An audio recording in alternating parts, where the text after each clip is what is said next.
राजगढ़ वासियों नमस्कार, मेरा नाम कृष्णपाल राठौर है और आप म्हारो राजगढ़ का यूट्यूब चैनल देख रहे हैं।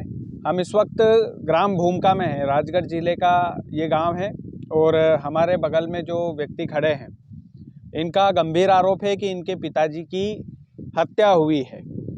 बाकी चर्चा ये चल रही है कि इनके पिताजी की मौत हुई है।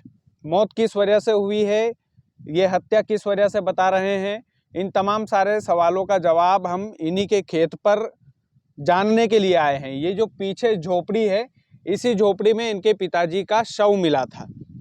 तो राम बाबू नागर जी, मैं सीधा सवाल आपसे ये करना चाहता हूँ कि आप बोल रहे हैं हत्या है, कई सारे लोग ये भी बात कर रहे हैं कि वो आत्महत्या थी, तो आप किस बेसिस पर हत्या बता रहे हैं उसको? सर, जो मेरे पापा की जो हत्या हुई है उसमें ये हुआ कि मैं जब सुबह उनको रात को छोड़ के गया खेत पे, रात को 10 बजे मैं छोड़ के गया हूँ खुद ही। ना ही उनके मन में कोई ऐसा था हत्या का, ना ही कोई जहर, मतलब ऐसी कोई स्थिति नहीं थी, ना ही मानसिक स्थिति कोई ऐसी थी कि वो ऐसा कदम उठाए। जब मैं सुबह आके 9 बजे यहाँ पहुँचा, 9 बजे यहाँ के देखा तो मेरे पापा यहीं तड़प रहे थे। अच्छा, मैं अंदर आने की अपील करूंगा आपसे जी। कैमरे के पीछे जो हमारे भाई है उनसे। मैंने उनको यहाँ देखा तो यहाँ तड़प रहे थे वो, और फूलिया छोड़ दे ऐसे शब्द मेरे को उन्होंने कहा। तो मैंने जब आके देखा तो यहाँ बिस्तर उधर साइड पड़े हुए थे, उनके ये स्वेटर। क्या बोल रहे थे वो? फूलिया छोड़ दे ऐसा वो बोल रहे थे। अच्छा। हाँ, जब मैंने ये देखा तो ये स्वेटर, टोपे, बिस्तर ये सब उनके जो है उधर गिरे हुए थे, वो यहीं लेटे हुए थे। फिर मैंने उनको देखा कि ये ऐसा बोल रहे हैं तो मैंने उनका मुंह सूंघा। मुंह सूंघने के बाद मेरे को दवाई की स्मेल आई। दवाई की स्मेल आते ही मेरे हाथ पांव से सन्नाटा छा गया और मैंने इधर उधर भी देखा तो यहाँ ना ही कोई मिट्टी इधर उधर खिसकी हुई थी, ना ही कोई उल्टी थी। यहाँ बिल्कुल जैसा है ऐसा कैसा ही मिला हुआ था। मतलब ये जैसा जस की तस टापरी ऐसा ऐसी बनी हुई, ऐसी कैसी बनी थी, ना ही कोई उल्टी और ना ही कुछ भी, ना ही मिट्टी कहीं इधर से अगर जहर भी खाते तो पैर से मिट्टी या नीचे गिरे हुए मिलते। एक बार इसको पलंग को आप दिखाइए, इस पलंग को आप देखिए। राम बाबू जी बता रहे हैं कि ये जो पलंग है, ये पलंग ऐसा का ऐसा ही है। अगर कोई व्यक्ति जहर खाएगा खुद से तो जाहिर सी बात है उसमें इतनी तड़प तो होगी कि वो सारा का सामान इधर से उधर फेंक दे। लेकिन ये पलंग जैसा का जैसे ये पुलिस आई थी राम बाबू भैया, यहाँ पर पुलिस आई थी, लेकिन आप आ जाइए। पुलिस ने देखा यहाँ पे, देखने के बाद मैंने कहा उनको पेंट और ये कुछ भी चीजें यहाँ से लेके नहीं गई है।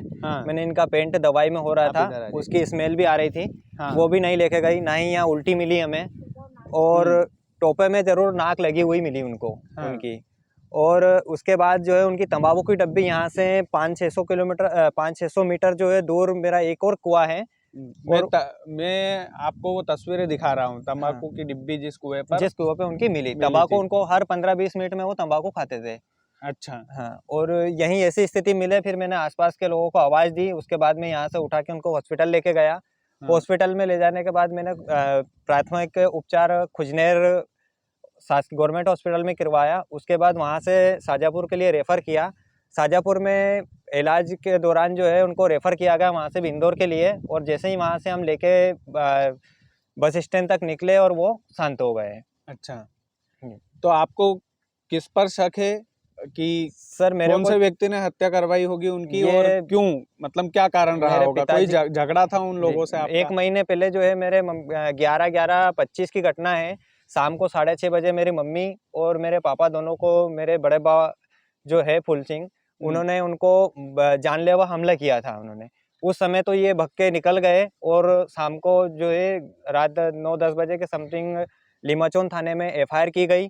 एफआईआर के बाद उन पर कोई कार्रवाई नहीं हुई। अच्छा। और उसके 1 महीने बाद ही मैंने जब कार्रवाई नहीं हुई तो मैंने 181 पे शिकायत भी दर्ज करवाई। 181 पे शिकायत के बाद पुलिस वाले ने मेरे को धमकाया कि जो है तेरे भी खिलाफ कंप्लेन है, ये है, तू शिकायत वापस ले ले। तो हमने जो हमारी कार्रवाई उनके ऊपर कर दी है, ऐसा मेरे को बताया। मैंने शिकायत वापस ले ली। 13 तारीख के रोज को मैंने शिकायत वापस ली, 13/11/25 को। उसके बाद 21/11/25 की रात को ये घटना हो गई है। अच्छा, मतलब पुराना झगड़ा इन लोगों से चल रहा था? 8-10 साल से चल रहा था। अच्छा, 8-10 साल किस बात का था? जमीनी विवाद, मकान विवाद दोनों थे। दोनों ही थे। ये जमीन जो है मैंने पूरी मोल ली हुई है। ये मेरी यहाँ की पुरानी जमीन नहीं है। इनका ये लेने का और पुरानी जो हमारी जमीन है वो भी विवाद चल रहा था। उससे 1 साल पहले मेरे दादाजी शांत हुए थे। उनकी जमीन भी मेरे को ना तो बाने दी और ना ही मैंने बाई। 1 साल तक वो पड़ी रही, इन लोगों ने नहीं बाने दी। तो अभी वर्तमान में जो है आप पुलिस वाले आए थे यहाँ पर? पुलिस वाले आए थे, देख के चले गए। मतलब एक नाम मात्र की, ना ही कोई कार्रवाई कर रहे हैं। उनके दोनों मोबाइल और ये सब चीज़ें अभी पुलिस के पास ही है। हाँ। जहाँ पे उनकी तंबाकू की डब्बी मिली, वहाँ से जो है दवाई की डब्बी भी मिली है, वो भी लेके पुलिस वाले गए हैं। मतलब कि आपको ये शक है कि दवाई वहाँ पर पिलाई गई, उस खेत पर पिलाई गई है और यहाँ पर उनको लेटा दिया गया लाकर। अच्छा। हाँ। रात को 11:44 पे उनके पास एक फ़ोन भी आया था। हाँ। 11:44 पे 1 मिनट 44 सेकंड या 45 सेकंड कुछ उनकी बात भी हुई है उस नंबर पे। और हाँ। वापस उसी नंबर पे 44 सेकंड बात भी हुई है। अच्छा। ये सूचना मैंने पुलिस को भी दी है। पुलिस ने अभी मृग कायम किया हुआ है। बाकी मैं उस व्यक्ति के ऊपर एफआईआर दर्ज करवाना चाह रहा हूँ, तो अभी पुलिस एफआईआर दर्ज नहीं कर रही है। अच्छा, अभी फिलहाल में एफआईआर दर्ज नहीं हुई? अभी एफआईआर दर्ज नहीं हुई है। हाँ, हो सकता है दूसरा रिपोर्ट का वो लोग इंतजार कर रहे हो, लेकिन आपको पूरा शक है कि हत्या करवाई गई। आपने नाम दिए उन लोगों को? मैंने नाम दिए हैं। नामजद रिपोर्ट करवा रहा हूँ। नामजद रिपोर्ट करवा रहे हैं जी।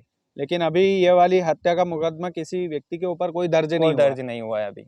अच्छा, एफआईआर हुई नहीं है? एफआईआर नहीं हुई है। अच्छा राम बाबू भैया, एक आखिरी सवाल है, आप क्या कार्रवाई करवाना चाहते हैं सामने सर? वालों मैं पर? तो जो है उस व्यक्ति के ऊपर एफआईआर दर्ज हो और कानूनी कार्रवाई हो। क्योंकि ये मेरे पिताजी ने आत्महत्या नहीं, मतलब उनको जबरदस्ती या जैसे भी करके उनको जो है दवाई पिलाई है। मतलब आपके पिताजी को तो आप बेहतर तरीके से जानते होंगे। हाँ। तो उनके मन में कोई टेंशन, कोई दिक्कत, कोई टेंशन परेशानी नहीं, कोई दबाव, कोई परेशानी नहीं, कोई भी मतलब ऐसी कोई घर में या कहीं भी ऐसी कोई नहीं थी ताकि वो ऐसा कदम उठाए।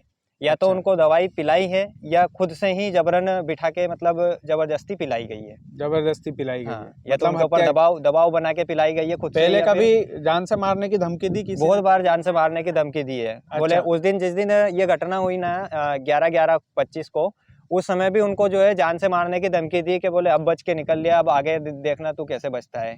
अच्छा। हाँ। और इसके 2-4 दिन पहले भी जो है पापा को जो है उन्होंने धमकाया था कि बोले तूने एफआईआर करवा दी, पुलिस वालों ने मेरा क्या बिगाड़ लिया, पुलिस क्या कर लेगी मेरा, पुलिस क्या कर लेगी मेरा, तो कैसे बच के निकलता है देखता हूँ मैं। मतलब आपको भी धमकी मिली, आपके पिताजी को भी मिली? हाँ, पिताजी को मिली। और अभी संभालने वाला कौन है?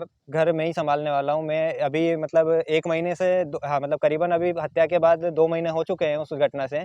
जब से मैं यहीं हूँ, मैं तो इंदौर जॉब करता था। अच्छा। पिताजी पूरी खेती-बाड़ी संभालते थे। पिताजी की क्या उम्र होगी राम बाबू भैया? पिताजी की उम्र 60 के समथिंग है। 60 के समथिंग।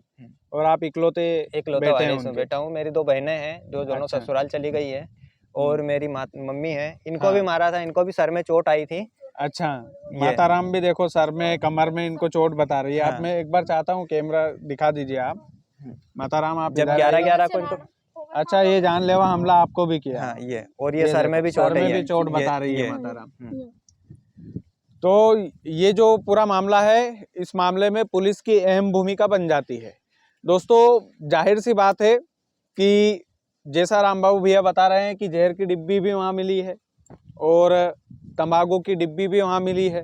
लगभग यहाँ से आधा किलोमीटर की दूरी पर तो होगा। हाँ, आधा किलोमीटर की दूरी है। तो लगभग आधे किलोमीटर की दूरी पर वो जगह है और व्यक्ति तड़पता हुआ यहाँ पर मिला है। उस समय आपके पिताजी जीवित थे? जीवित थे। और उन्होंने क्या शब्द बोले थे आपसे? बोले फुलिया छोड़ दे। फिर मैंने उनको कहा पापा भगवान का नाम लो, आप मैं आ गया हूँ, मैं आपको बचा लूंगा। अच्छा, किसी व्यक्ति का नाम उन्होंने लिया था? लिया उस समय फुलिया छोड़ दे ऐसा बोल रहे थे वो खुद। अच्छा, जब मैं आया ना तब वो यही बोल रहे थे, उनके हाथ ऐसे चल रहे थे और बोले फुलिया छोड़ दे। मैंने बोला पापा फुलिया छोड़ दे का मतलब?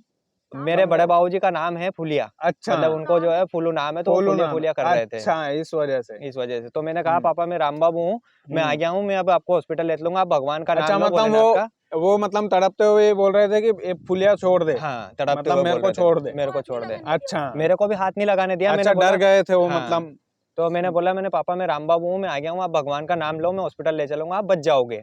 हाँ। उसके बाद वो जो है भगवान का नाम ओम नमः शिवाय लेते हुए हॉस्पिटल गए और उसी के दौरान जो है इलाज के दौरान उनकी मौत हो गई है। वाकई में पुलिस की अहम भूमिका है। और लीमाचौन थाना लगता है? लीमाचौन थाना लगता है। मैंने एसपी साहब को और कलेक्टर साहब को भी आवेदन दे चुका हूँ मैं। अच्छा, इस मामले में ये देखो, नौजवान लड़का है, इंदौर में पढ़ाई लिखाई ये करते थे, पूरे जॉब करते थे जॉब आप। करता था मैं। और पूरे परिवार की जिम्मेदारी अब इन पर है।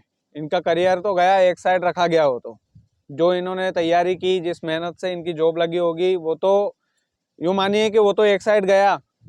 अब दूसरी जिम्मेदारी कि इनके घर परिवार के साथ ही इनको रहना पड़ेगा। तीसरी जिम्मेदारी इनके जान की रक्षा भी इनको ही करना है। फिर अगर मान लो इनकी बात में अभी भी अकेले नहीं आते, अकेले नहीं आता हूँ मैं कभी आप भी, सोचो ये दिन में कितना भी। ज्यादा खौफ का माहौल जो है यहाँ भूमका में है। और लिमाचौन थाने की पुलिस को इस मामले को गंभीरता से लेकर इस मामले की हर पहलुओं से जांच करके दोषियों तक पहुंचना चाहिए। खाकी वर्दी का काम है।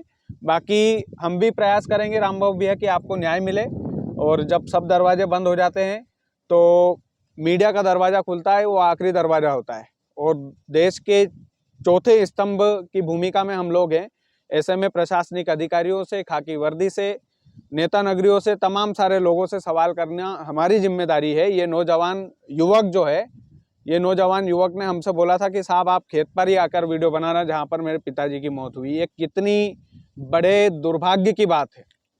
क्या लिमाचौन पुलिस इस मौत की गुत्थी सुलझा पाएगी? इस सबसे बड़े सवाल के साथ आपको छोड़े जा रहा हूँ। बाकी अगर बैक टू बैक स्टोरी भी करना पड़ेगी तो मैं रामबाबू भैया के साथ खड़े होकर बार बार स्टोरी बनाऊंगा।